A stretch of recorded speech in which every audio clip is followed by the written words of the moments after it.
Cameroon, Bandung, Africa, Bandung, to the world, Bandung.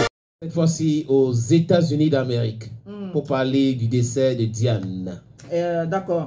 Alors, cette histoire qui fait également ravage sur les réseaux sociaux, le décès de Diane qui serait parti dû aux violences qu'elle a subies de par son mari. Il faut dire que plusieurs... Violence pas physique, non?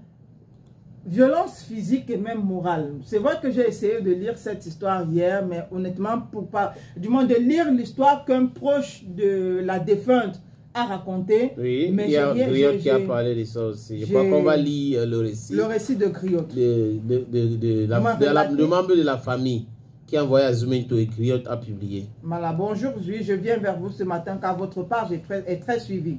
Je suis la nièce de Mambé Diane, celle qui a malheureusement été retrouvée sans vie dans une maison à Arizona. Diane était l'une de vos abonnées les plus actives. Aujourd'hui, beaucoup de fausses versions circulent sur les réseaux, ce qui nous fait énormément de mal en tant que famille. À travers votre page, nous aimerions que vous puissiez relayer la véritable version de son décès afin de faire taire toutes ces rumeurs et que la vérité soit rétablie une bonne fois pour toutes. Diane, Benjamin d'une famille de 8 enfants, était mariée à Mathurin Joseph Cuiche. Ils avaient 2 enfants âgés de 18 et 12 ans. Depuis 3 ans, le mariage ne passait plus bien. Son mari devenait distant et étrange. L'année suivante, il annonçait qu'il allait passer les vacances au Cameroun et demanda à Diane de signer un accord. À son retour, il revint seul, laissant les enfants derrière. Diane lui demanda pourquoi. Il est venu déposer les enfants au Cameroun. C'est ce que l'histoire dit, sauf que quand on poursuit un peu plus loin, on se rend compte qu'il y a incohérence. Donc je vais continuer. Laissant les enfants derrière, Diane lui a demandé pourquoi, mais il répondit que c'était une décision personnelle. Elle se plaignit de cette situation, mais il ne réagit pas. Diane souffrait de fibrome et devait subir une opération, mais son mari ne montrait aucun soutien. Elle fit alors venir une nièce du Canada pour l'assister. Tout se passa bien pendant son séjour. Après le départ de la nièce et de la famille, son mari se présenta à la maison. Énervée, Diane lui demanda de ne plus l'approcher. Elle précisa qu'en mai, lors de ses vacances, sa famille serait informée de toute la situation. Son mari acheta son billet d'avion et insista pour passer la nuit avec Diane. Alors, je m'arrête d'abord là pour dire qu'il y a incohérence parce que finalement, on ne sait plus si le mari était au Cameroun et a dit à sa femme qu'il allait passer les vacances. Non, c'est vrai que tu n'as pas bien lu. En fait, il est venu en vacances avec les enfants. Et il devait venir en vacances avec les enfants et remonter avec les enfants. Tu vois, il a décidé donc de laisser les enfants au Cameroun. D'accord. Sans dire à Diane. C'est quand il monte au State que Diane constate. Et Diane s'oppose. Mais il dit que c'est lui qui a décidé. C'est comme ça. Bon, voilà le problème. Et son mari acheta son billet d'avion et insista pour passer la nuit avec elle. Diane, convalescente, refusa. Il s'excusa ce soir-là. Quelques jours plus tard, il descendit au Cameroun.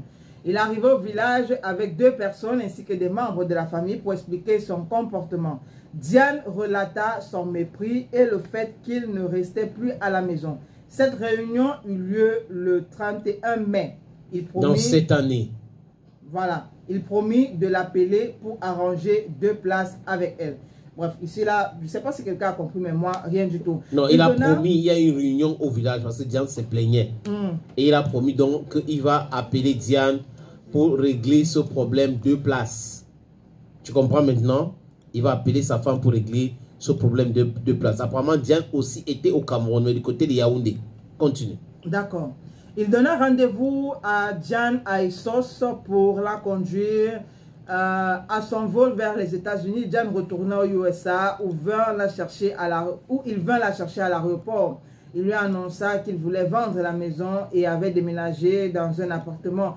Il lui remit une clé de l'appartement. Diane appela sa tante pour lui expliquer la situation. Sa tante lui demanda si elle était en sécurité. Elle répondit que tout était calme et la conseilla de se reposer. Diane contacta ensuite une amie pour lui dire qu'elle avait ramené son colis et donna sa nouvelle adresse. Elle se donnait rendez-vous pour dimanche. Lundi, Diane appela sa famille pour donner quelques nouvelles. Tout semblait calme. Elle demanda ensuite à sa mère la recette pour les diabétiques.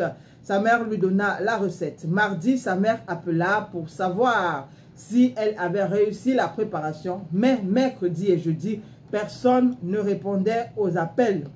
La famille s'inquiéta et contacta son mari. Il répondit qu'il était dans un autre état et qu'il allait envoyer un gestionnaire. Tout le week-end, la famille n'eut toujours pas de nouvelles. Lundi, elle appela la famille du mari sur place. Le frère du mari contacta ce dernier. La famille alerta également la meilleure amie de Diane au USA. Les amis décidèrent de se rendre sur place et découvrir que le mari était présent, assis, la tête baissée. La famille l'interrogea sur sa présence, mais il ne répondit pas. Finalement, il remit les... Parce que lui, au départ, il a dit qu'il n'était pas là. Mais quand on vient à la maison pour trouver la situation, il était là donc. Comment tu peux dire que tu n'es pas là alors que tu es là?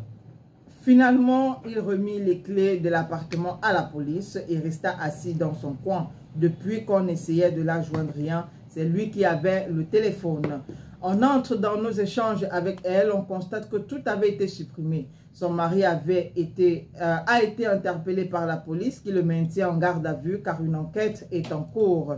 Voilà donc ce message signé anonyme. Mais on va dire qu'au début du message, on a dit que c'est la nièce. Oui. Voilà, je suis la nièce de Mambé Diane. Donc c'est ça, semble-t-il, c'est elle qui a fait ce récit. Oui, elle est une des nièces. Donc quand on dit anonyme, ça veut dire qu'on ne peut pas savoir qui exactement a fait le récit. Donc ça veut dire qu'elle a subi une violence. Est-ce que c'est physique?